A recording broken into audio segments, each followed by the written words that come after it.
पारकर ज़िलो अॼु 13 ॾींहुं आहे मुकमल तौर ते जेका लॉकडाउन आहे। इस्लाम कोट, मिठी, डीपलो, छाछरो, नंगर पारकर, चेलार, कलोई जा समूरा जेके शहर आहिनि अॼु मुकमल तौर ते बंदि आहिनि। ऐं शहरनि जी जेकॾहिं सूरत हाल ॾिसंदासीं त लॉकडाउन वारी जेका सूरत हाल आहे उन खां पोइ हिन वक़्तु जेका एकड़ बेकड़ जेके दुकान आहिनि उहो आमतौर ते वधीक जेके मुख़्तलिफ़ शहरनि में खुलियल नज़र अचनि था। पर हिते जेकॾहिं सूरत हाल ॾिसंदासीं हिन वक़्तु असां इस्लाम कोट शहर जी मार्केट में मौजूदु आहियूं। हीअ बैकग्राउंड में जेकॾहिं तव्हां ॾिसंदो त तक़रीबन दुकान सभु खुली विया आहिनि, पर जेके रेज़की जा दुकान आहिनि उहे खुलियल आहिनि।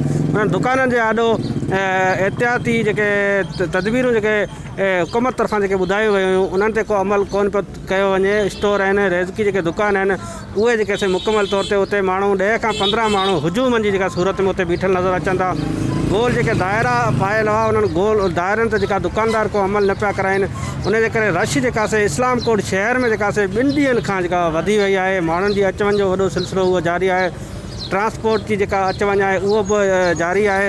उनजे करे जेका कोरोना वारो ख़ौफ़ हुयो उन कोरोना वारे ख़ौफ़ खां पोइ जेका लॉकडाउन जो जेको ऐलान कयो वियो उन लॉकडाउन वारे ऐलान ते इस्लाम कोट में को ख़ासि अमल थींदे असांखे नज़र ई कोन थो अचे। ऐं बहिराड़ी जा जेके ॻोठ आहिनि उहे जेके उन्हनि में का सहूलियतूं न आहिनि मौजूदु। उते जेका बुख ऐं बीमारियूं बि वधीक आहिनि। उते माण्हुनि खे को रिलीफ वारो सामान कोन मिली सघियो आहे। उनजे करे बहिराड़ी जा जेके ॻोठ आहिनि उते हज़ारनि जे तइदाद में औरत जेको तबिको आहे उहो अॼु 13 ॾींहुं गुज़री वियो आहे। उहो बुखूं काटण में मजबूर आहिनि। उन्हनि जी जेका इंतिज़ामिया को सार संभाल न आहे लधी। 13 ॾींहुं गुज़रण खां पोइ जेका सूरत हाल आहे थर पारकर जी इंतिहाई जेका ख़ौफ़नाक बणिजंदी वञे पई, पर हुकूमत अञा ताईं रिलीफ वारो जेको कमु उहो शुरू न आहे कयो। साॻी ई सूरत हाल आहे मिठी, इस्लाम कोट, डीपलो, छाछरो, नंगर पारकर, कलोई, उन्हनि जा जेके शहर आहिनि उन्हनि जूं मार्केटूं वीरान आहिनि।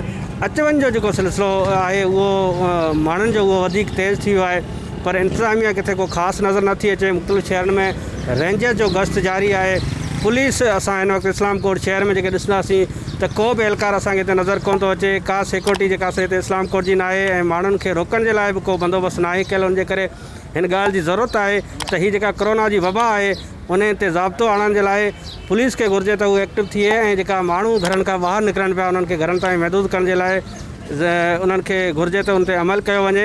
ऐं हिन वक़्तु जेका सूरत हाल ख़राबु थी वई आहे बहिराड़ी वारनि ॻोठनि जी, उते को रिलीफ वारो सामान कोन पहुची सघियो आहे। लखनि जे तइदाद में जेके ग़रीब माण्हू आहिनि बुखूं काटण में मजबूर आहिनि। थर पारकर ज़िले में 95% ग़रीब जेका आबादी रहे थी, उन ग़रीब आबादी जो सॼो जेका सफ़र गुज़र चौपायो माल उनखां पोइ ॾियारी ते कमु कंदड़ जेके मज़दूर आहिनि 4 लख खां मथे जेके उन्हनि जो अंगु ॿुधायो वञे पियो। उहो 13 ॾींहंनि खां पोइ घरनि अंदरि लॉकडाउन हुजण जे करे बुखूं काटण में मजबूर आहिनि। सिंध हुकूमत जी ऐलानियल इमदाद न मिलण जे करे माण्हुनि जी जेका ज़िंदगियूं आहिनि उहे इंतिहाई जेका मुश्किलातुनि में गुज़रनि पियूं। सिंध हुकूमत खे घुरिजे त हीअ जेका ऐलानियल जेका रिलीफ वारो सामान आहे हंगामी बुनियादनि ते मोकिलियो वञे, पर उहो थींदे नज़र नथो अचे। माण्हू तकलीफ़ में आहिनि, माण्हू परेशान आहिनि। माण्हू हिन लॉकडाउन वारी सूरत हाल में बुखनि बग़ैर जेका परेशान आहिनि उन्हनि मुश्किलातुनि खे मुंहुं ॾियनि पिया। हुकूमत खे घुरिजे त इन ते अमल करे माण्हुनि खे रिलीफ वारो जेको सामान आहे उहो जल्द खां जल्द ॾिनो वञे त जीअं हू बुखनि जी जेका ज़िंदगी गुज़ारनि पिया उन्हनि मां निकिरी हू पंहिंजे बचनि जो जेको पेट जो जेको सफ़र गुज़र आहे उहो बहितर करे सघनि। विज़िट कयो अवामी आवाज़ मीडिया ग्रुप जी वेबसाइट awamiawaz.pk।